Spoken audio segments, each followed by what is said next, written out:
I will extol you, my God and ruler, and bless your name forever and ever. Every day I will bless you and praise your name forever and ever. Great is God and greatly to be praised. God's greatness is unsearchable. One generation shall laud your works to another and shall declare your mighty acts. On the glorious splendor of your majesty and on your wondrous works I will meditate. In every way God is just and kind in every action. God is near to all who call on God in truth. God fulfills the desire of all who fear God. God also hears their cry and saves them. God watches over all who love God, but will destroy all the wicked. My mouth will speak the praise of God, and all flesh will bless God's holy name forever and ever.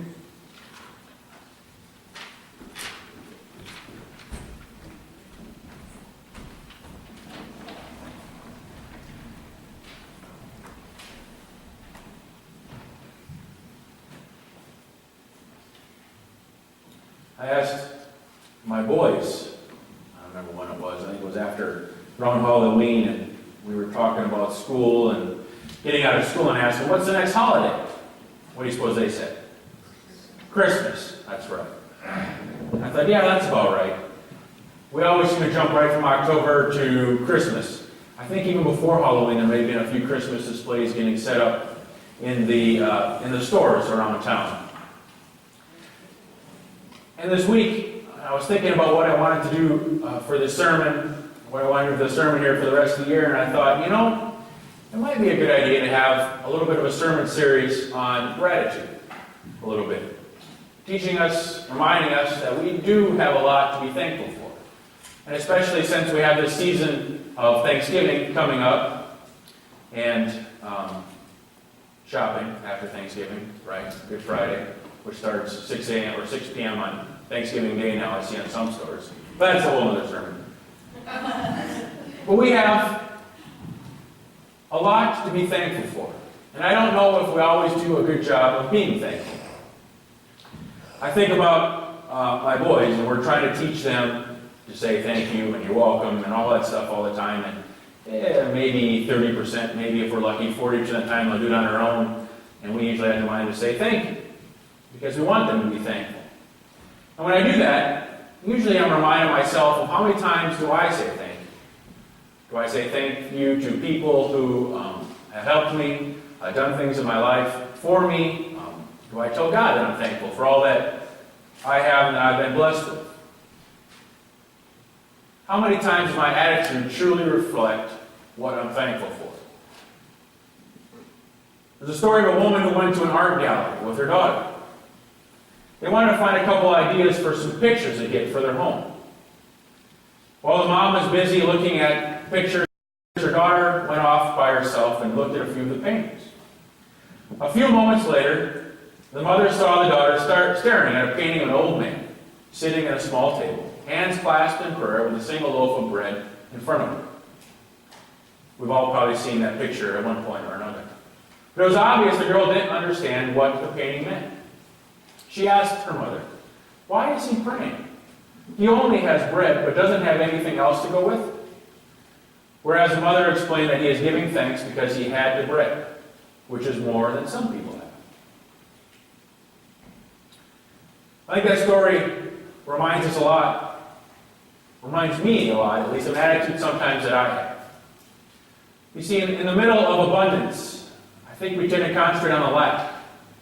Maybe that seems to be an unfair statement, but I believe that we spend too much time thinking about that we could be happier if we had some of this, or if we had more of that. When we see somebody with some very good blessings in their life, do we sometimes have a tendency to be a little bit jealous? We know that we're just as good a person as they are, maybe even a little bit better. So why don't we have it? This is how I see kids react a lot. Maybe that's why we're called God's children. But I think one of the things that really got to me as I was thinking, and as I was traveling, and then experiencing my aunt's funeral, and all of the feelings that go along with that. She had 5 months where she really knew that her time was very limited. And I can't imagine what feelings goes through a person's mind when they know, I really don't have much time.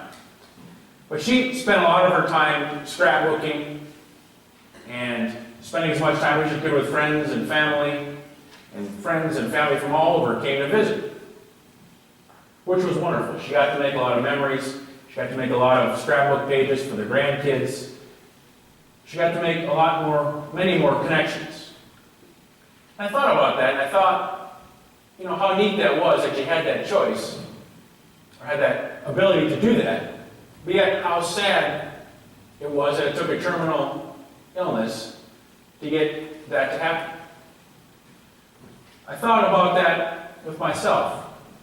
How much do I just simply take for granted that I'm going to wake up tomorrow and put things off and talking with family or friends or continuing to make those connections thinking, I've got so much time.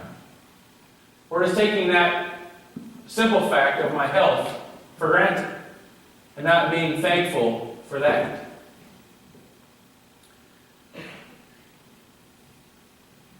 I picked Psalm 145 today because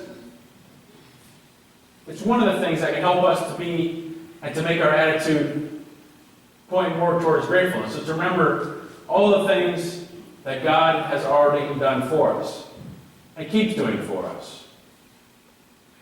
Verse 2 simply says, I will bless you every day and keep it up from now to eternity. What is our response when we wake up in the morning? Is it good morning, Lord? Or is it good Lord, it's morning? I've heard it said, and I know it's true, is attitude affects probably 90% of our lives. The way we react to things. We can't control things that happen to us, but we certainly can't control the way we react to them. So our attitude, if we can make it more thankful, more grateful for what we have, I think we'll be surprised at things that will open up in our lives. You see, we have a bad habit, or I have a bad habit. Then I tend to rate myself or how good, how bad I'm doing by things that aren't as important as money, or position in the community, or other things. Instead of looking and remembering that I am simply a child of God, and I am loved by God. And that how I reflect that, how my character reflects God's love in me, it should how I live my life and be judged. As we prepare for Thanksgiving, I think we should take the thankfulness and help that prepare us for the seasons of the birth of Jesus. As we sit around the Thanksgiving table, of course, it's easy to think about things we're thankful for. If we have nothing to be thankful for, at least we can be thankful we're not the turkey, right? But I think we all have much more to be thankful for than just that. We can be thankful that God loved us enough to send His Son to die for us. That He loves us enough to forgive us. That He continues to love us enough to reach down and help those who want His help and need His help. And God continues to do that for each one of us. As we look around this season, we'll see people who have much more than we do. We'll also see many people that have much less than we do. We need to realize that every breath we take, every sight we see, every feeling we feel is nothing more than a very special gift of love from God to us. And because of that, that should bring forth our attitude of gratitude. In my musings I wrote for the November newsletter, which I'm sure most of you took out and pasted on your refrigerator door, I found an article from the website artofmanliness.com. I'm not sure how I got there, but I think I was searching for stories of thankfulness, and I found this one, and I thought it was pretty interesting. But that's where the orange card comes into play that you have, that I gave you today. Sometimes it's easy to take for granted what we're thankful for. And if I were to tell you to write down 10 things that you're grateful for, you'll probably come up with some things we'll think of first. If we can think of our health, our family, our job, our kids, friends, or family, the big things are usually things we come up with to be thankful for.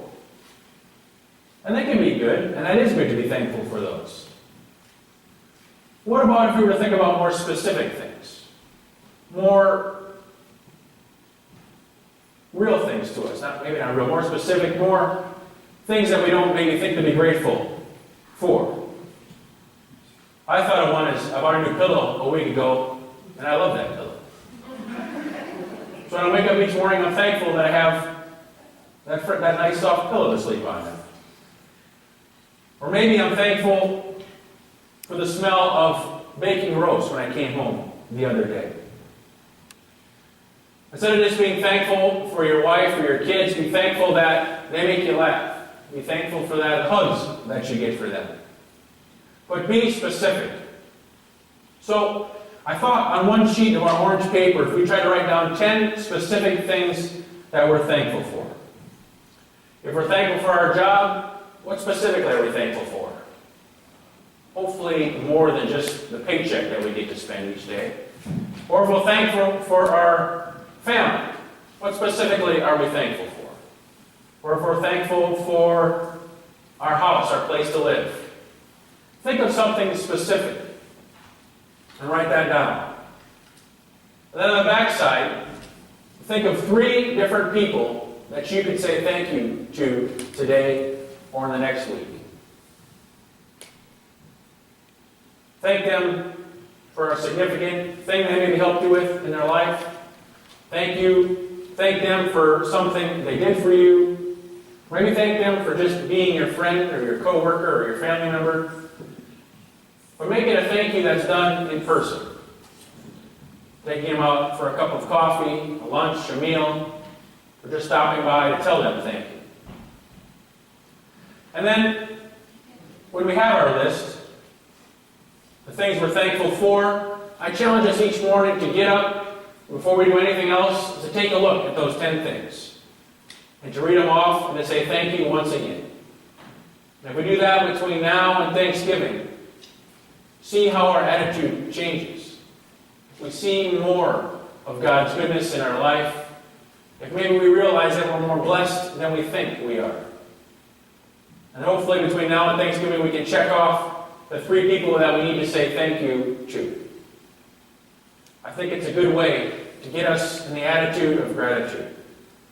And maybe another good way not to skip right past Thanksgiving this year. So let's remember, we do have lots to be thankful for. The love of God, the love of family, the love of friends, our ability to even get out and come here this morning. Let's remember not to take those things and many other things we have in our lives for granted.